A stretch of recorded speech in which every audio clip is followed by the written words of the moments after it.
Fort Stewart is a census-designated place and United States Army post in the U.S. state of Georgia, primarily in Liberty County and Bryan County, but also extending into smaller portions of Evans, Long, and Tattnall counties. The population was 11,205 at the 2000 census. The nearby principal city of Hinesville and Fort Stewart together comprise the Hinesville-Fort Stewart metropolitan statistical area, which comprises all of Liberty County. Fort Stewart's main residents are members of the 3rd Infantry Division. The Fort Stewart Military Reservation includes approximately 280,000 acres, making it the largest military installation in the eastern United States. This includes land that was formerly the town of Clyde, Georgia. Geography: Fort Stewart is located along the Canoochee River. According to the United States Census Bureau, the portion of the base occupied by housing has a total area of 6.6 square miles, all of it land. Demographics: as of the census of 2000, there were 11,205 people, 1,849 households, and 1,791 families residing in the base. The population density was 1,697.1 people per square mile. There were 1,936 housing units at an average density of 293.2 per square mile. The racial makeup of the base was 50.00% white, 36.75% African American,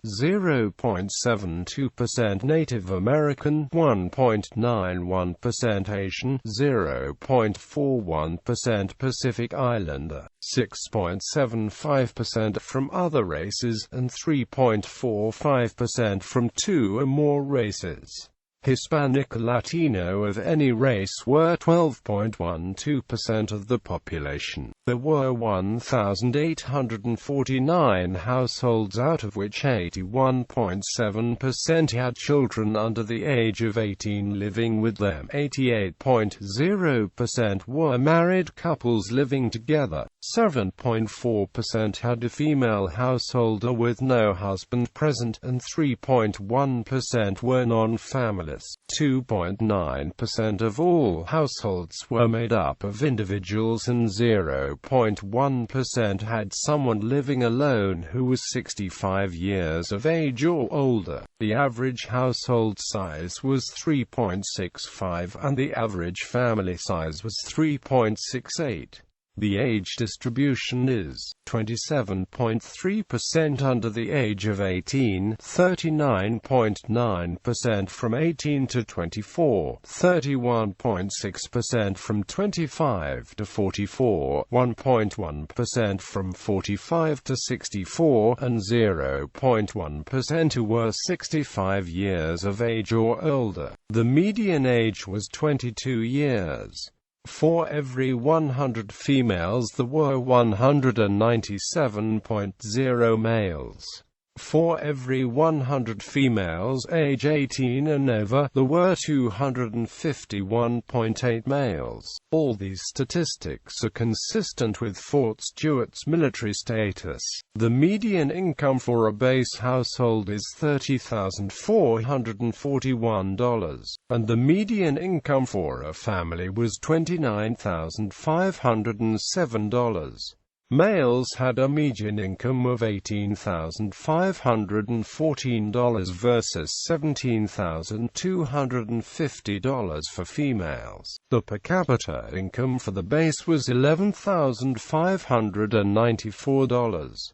About 9.7% of families and 11.0% of the population were below the poverty line, including 13.0% of those under age 18 and none of those age 65 or over. History: Fort Stewart is the largest Army installation east of the Mississippi River. It covers 280,000 acres, which include parts of Liberty, Long, Bryan, Evans and Tattnall counties. The reservation is about 39 miles across from east to west, and 19 miles from north to south. During World War II, the camp had billeting space for 2,705 officers and 37,267 enlisted men. It is close to the East Coast, and two deep water ports, Savannah, Georgia, and Charleston, South Carolina. Tank, field artillery, helicopter gunnery, and small arms ranges operate simultaneously throughout the year with little time lost to bad weather. Anti-Aircraft Artillery Center. In June 1940, Congress authorized funding for the purchase of property in coastal Georgia for the purpose of building an anti-aircraft artillery training center. It was to be located just outside Hinesville, Georgia, some 40 miles southwest of Savannah. On the 1st of July 1940, the first 5,000 acres were bought and subsequent purchases followed. Eventually the reservation would include over 280,000 acres and stretch over 5 counties. A large expanse of property was required for the firing ranges and impact areas which an anti-aircraft artillery training center would need for live fire training. In November 1940, the Anti-Aircraft Artillery Training Center was officially designated as Camp Stewart in honor of General Daniel Stewart, a native of Liberty County, who had fought with Francis Marion during the American Revolution, and who became one of the county's military heroes. An announcement of the new post's name was made in January 1941. During the early months, training was done on wooden mock-ups, since real anti-aircraft guns were in short supply. Live firing exercises were conducted on the beaches of St. Augustine and Amelia Island, Florida, since the necessary ranges and impact areas had not been completed at Camp Stewart. This live fire training over the ocean continued until September 1941, while at Camp Stewart practice firing and searchlight training progressed. In fall of 1941, the Carolina maneuvers were held, and all the anti-aircraft units from Camp Stewart participated. As these maneuvers drew to a close,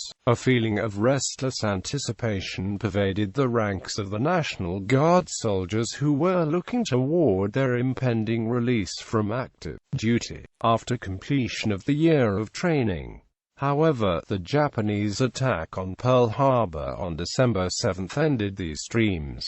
Now the U.S. was in the war, and Camp Stewart set about accomplishing the mission it was intended for. Savannah's First Bryan Baptist Church had a special service for soldiers from the Savannah Air Base and Camp Stewart December 21, 1941. Reverend Terrell wrote a letter to Asher H. Gordon, director of the Colored SSSS, extending the invitation to the soldiers. Church members took at least one soldier home from the service for Sunday dinner. Reverend Terrell, at the special service for soldiers, preached on the Negro's place in national defense. Thelma Lee Stevens gave the welcome address. Scout Wesley W. Law was master of ceremonies. The National Guard units departed and new units came in for training.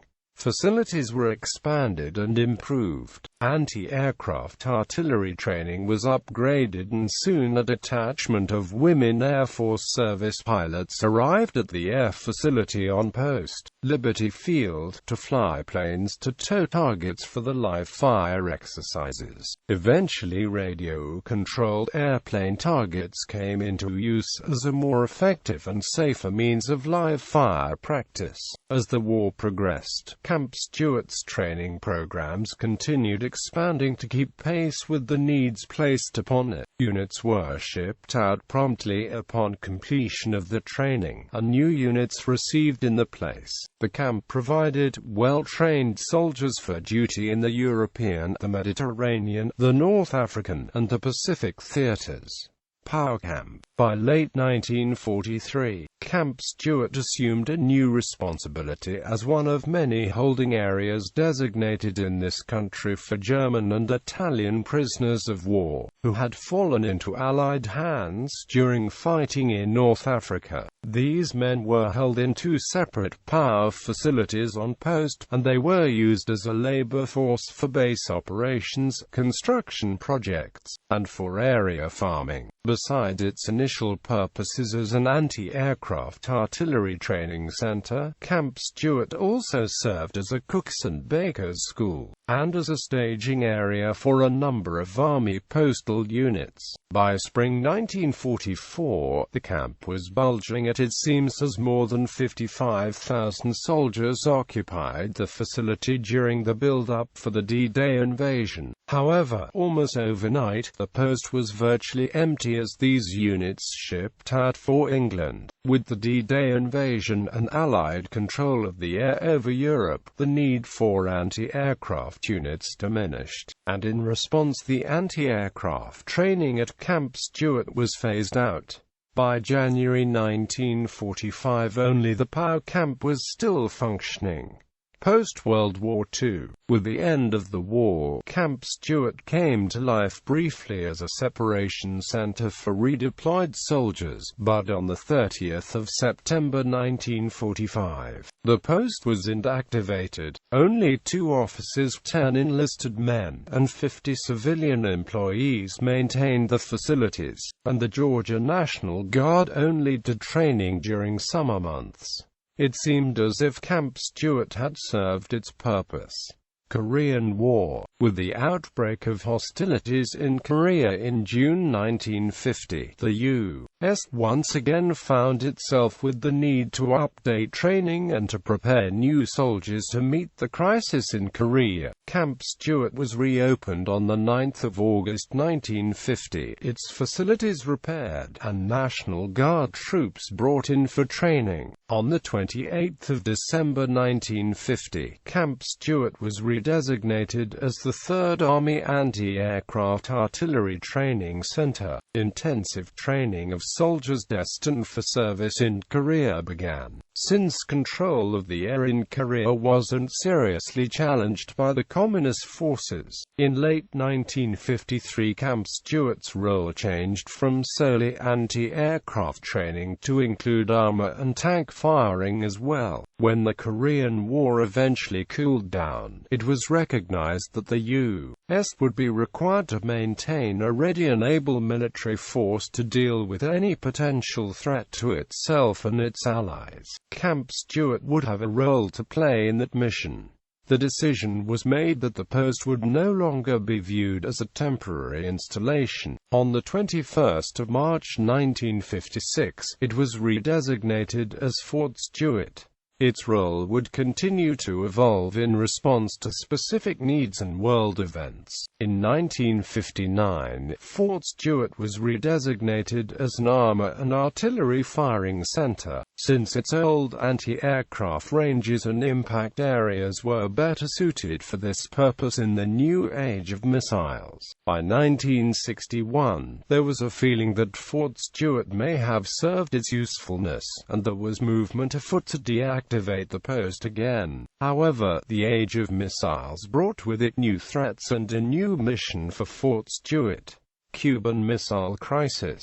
As a result of the Cuban Missile Crisis in October 1962, the 1st Armored Division was ordered to Fort Stewart for staging, and in the short span of 2 weeks the population of the fort rose from 3,500 personnel to over 30,000. The country prepared for the worst, but in the end a compromise was reached, and the crisis passed. Shortly after, word was received at Fort Stewart that a VIP would be visiting the post and that the post conference room wasn't worthy of a person of this stature. Thus, preparations were rapidly made to convert this conference room into a more suitable one. The command group at Fort Stewart quickly discerned that this VIP would be none other than Commander-in-Chief, President John F. Kennedy. He arrived at Hunter Field on the 26th of November, 1962 and flew to Donovan Parade Field at Fort Stewart, where he reviewed the entire 1st Armored Division. Further, he was taken to the new conference room where he was briefed on armed forces' readiness to respond to the Cuban Missile Crisis, and then he visited troops in nearby training areas. Vietnam War. After the Cuban Missile Crisis had passed, the Cold War situation kept Fort Stewart in an active training role. During the late 1960s, another developing situation would bring about yet another change in Fort Stewart's mission. With tensions growing in the divided country of Vietnam, the U.S. found itself becoming increasingly involved in the conflict. The Vietnamese terrain and the type of war being fought demanded an increased aviation capability through the use of helicopters and light, fixed-wing aircraft. This brought about a need for more aviators. In response to this need, an element of the U.S. Army Aviation School at Fort Rucker, Alabama, was transferred to Fort Stewart in 1966. Helicopter pilot training and helicopter gunnery courses became Fort Stewart's new mission. In an ironic twist, now instead of training soldiers to shoot down aircraft, Fort Stewart was training soldiers to fly them. Hunter Army Airfield. When the U.S. Air Force closed its base at Hunter Field in Savannah in 1967, the Army promptly assumed control, and in conjunction with the flight training being conducted at Fort Stewart, the U.S. Army Flight Training Center came into being. The helicopter pilot training was rapidly accelerated and pilots were trained and soon sent to duty all over the world. With a large percentage seeing active duty in Vietnam, the Army established the first dedicated attack helicopter training school at Hunter in July 1967. The Attack Helicopter Training Department trained Army, Marine and a few foreign officers in the AH-1G Cobra attack helicopter. Hunter Army Airfield covers about 5,400 acres and is also the home of the U.S. Coast Guard Station Savannah, the largest helicopter unit in the Coast Guard. It provides Savannah and the southeast United States with round-the-clock search and rescue coverage of its coastal areas. In 1969, President Nixon planned to reduce American involvement in Vietnam by training the Vietnamese military to take over the war. In conjunction with this, helicopter flight training for Vietnamese pilots began at the training center in 1970 and continued until 1972. Gradually, America's involvement in Vietnam dwindled, and by mid-1972 the flight training aspect of Fort Stewart's mission was terminated, and both Hunter Field and Fort Stewart reverted to garrison status. The following year, Hunter Field was closed entirely and Fort Stewart sat idle, with the exception of the National Guard training which continued to be conducted at the installation. Post-Vietnam era. On the 1st of July 1974, the soon-to-be reactivated 1st Battalion, 75th Infantry Regiment, parachuted into Fort Stewart. The battalion was formally reactivated the following month. It was the first Army Ranger unit activated since the Second World War. Hunter Army Airfield was reopened to support the training and activities of the Rangers. In October 1974, Headquarters, 24th Infantry Division was activated at Fort Stewart. This historic unit, which had seen active and arduous service in the Pacific during WW II and in the Korean War, and served as an element of NATO forces defending Western Europe, had been inactive since 1970. The Victory Division, as it was known, was going to make Fort Stewart its home. It was perhaps fitting that the V-shaped layout of the main post itself represented the V for the Victory Division. The 24th Infantry Division would make Fort Stewart uniquely its own. With the reactivation of the 24th Infantry Division, the post entered a new phase in its history. Facilities were upgraded, and new permanent structures replaced many of the old World War II-era wooden buildings from the days of Camp Stewart. On the 1st of October 1980, the 24th Infantry Division was designated a Mechanized Infantry Division, and assigned as the Heavy Division of the 18th Airborne Corps, the core element of the newly organized Rapid Deployment Force. This designation was the fruition of the potential first realized by those who served at the post during the Cuban Missile Crisis. The 24th Infantry Division began intensive training over the expanse of piney woods and lowlands of the post, and conducted live-fire exercises on many of the old Camp Stewart anti-aircraft ranges. Additional deployment training and exercises took division units from Georgia's woodlands to the National Training Center at Fort Irwin, California, as well as to other areas of the world such as Egypt and Turkey. The division was regularly seen in REFORGER exercises in Germany and Bright Star in Egypt. Its training was continuous. The mission of the Rapid Deployment Force was to be prepared to deploy to practically any point on the globe at a moment's notice, to deal with whatever threat might be discerned. In August 1990, Iraq invaded and overran neighboring Kuwait and threatened to do the same to Saudi Arabia. The port of Savannah worked around the clock to load and ship the division's heavy equipment, while aircraft shuttles from Hunter Field flew the division's personnel to Saudi Arabia. Within a month, the entire division had been reassembled in Saudi Arabia to face the possible invasion of the country by Iraqi forces. Fort Stewart saw a growing influx of National Guard and Reserve units who were being mobilized to support the operations in Saudi Arabia and to assume the tasks at the post which had formerly been accomplished by 24th Infantry Division personnel. In many ways, Fort Stewart appeared to be almost a ghost town, as never before had the entire division been deployed from the post at one time. Within 8 months, the crisis at the Persian Gulf had concluded, and the 24th Infantry Division triumphantly returned to its home in coastal Georgia. The post-Cold War drawdown of forces in Europe resulted in many storage units coming home to the U.S. On the 25th of April 1996, ownership of Fort Stewart passed as the 24th Infantry Division was inactivated and the 3rd Infantry Division was reactivated. Thus began a new chapter in the history of Fort Stewart. Fort Stewart also is a leading mobilization station for Army units preparing for tours in Operation Iraqi Freedom as well as 2-week National Guard annual training.